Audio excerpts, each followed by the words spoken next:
Rain poured over the city as traffic rushed through the streets. A young woman named Lin Xia hurried across a crosswalk, clutching a history book titled The Last Empress of the Eastern Dynasty. She smiled to herself. Lin Xia, thinking, history is so unfair.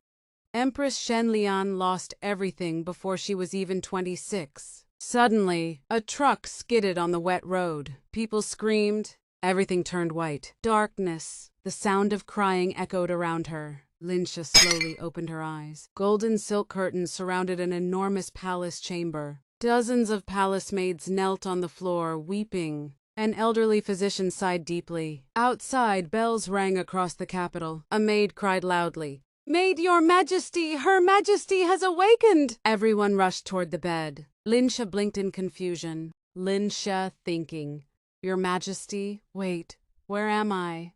She looked down. She was wearing magnificent phoenix robes. Heavy jade bracelets covered her wrists. Another maid handed her a mirror. She froze. The face staring back was not hers. It was Empress Shen Lian. Her heart nearly stopped. The chamber doors slowly opened. Grand Minister Shen Rui entered. Although his expression remained calm, his eyes were red from grief.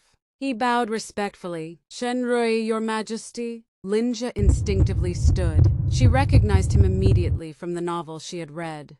"Father," she almost whispered. Before she could speak, a palace eunuch rushed inside. His voice echoed through the hall. "Eunuch, the imperial procession has returned. The emperor has returned home." Silence. No one moved. Everyone understood. The emperor had returned inside a coffin. Outside the palace, rain continued falling. Thousands of soldiers lined both sides of the road. The imperial coffin rested upon a magnificent carriage draped in black silk. Leading the procession was one man on horseback, General Guyan, only 27 years old. His silver armor was stained with dried blood. His left shoulder was bandaged. Despite his injuries, he sat perfectly straight. The entire capital watched in silence. Citizens lowered their heads. Some quietly wiped away tears. An old man whispered, "He protected us until his final breath." Another replied, "And General Guyan avenged him." Inside the palace courtyard, the empress slowly descended the marble stairs. Her white mourning robes fluttered gently in the wind. She stopped before the imperial coffin. For a long moment, she simply looked at it. Although she had never known Emperor Zhao Cheng personally, the memories of Shen Lian flooded into her mind. A political marriage, a distant husband, very few conversations. Yet, he had never treated her cruelly. He had simply carried the burden of an empire. Lin Xia quietly bowed. "Empress," softly, "may your majesty rest in peace." General Guyan watched silently. He noticed something strange. Everyone expected the young empress to collapse in tears. Instead, she stood with quiet dignity, strong, calm, composed. For the first time, their eyes met. Neither spoke, but both remembered that moment. That evening, inside the council hall, dozens of ministers argued fiercely. Minister Wei, "The empire cannot be ruled by a young widow." Another minister agreed. "We must choose a new emperor immediately." Prince Liang stepped forward. "I am of imperial blood. The throne should naturally pass to me." Several ministers nodded. Others remained silent. Then, the great doors opened. Everyone turned. The empress entered alone. Without fear, every minister immediately knelt. "Greetings, your majesty." She calmly took the throne. Her voice was steady. "The emperor's funeral has not even ended. And yet, you are already dividing his throne." Silence filled the hall. Even Prince Liang lowered his eyes. After the court dispersed, Shen Rui walked beside his daughter. He looked at her with concern.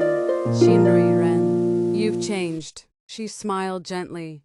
"Father, people become stronger after losing someone important." He sighed. "I never wished for you to enter this palace. I begged the late emperor to choose another bride. He refused." The empress quietly held her father's hand. "You protected me then. Now let me protect our family and this empire." For the first time in many years, Shen Rui smiled proudly. Late at night, General Guyan stood alone before the memorial hall. He looked at the emperor's spirit tablet. "I failed to bring your majesty home alive. Behind him, footsteps approached. The Empress placed a lantern beside the memorial altar. Neither spoke for several moments. Finally, she said softly, "You didn't fail. You brought peace back to the people." Gu Yan lowered his head. "I only fulfilled my duty." She looked toward the stars. "The Emperor trusted you. So will I." For the first time since the battle, Gu Yan felt a small weight lift from his heart. He bowed deeply. "I will protect the Empire. With my life." Elsewhere in the palace, Prince Liang sat with Chancellor Wei. Wei smiled coldly. "The Empress has become a problem." Prince Liang frowned. "She should have been frightened." Wei poured tea. "Then we shall give her something to fear." A servant entered. "My lords, the assassins are waiting." Prince Liang smiled. "Good. The dragon throne will soon belong to me."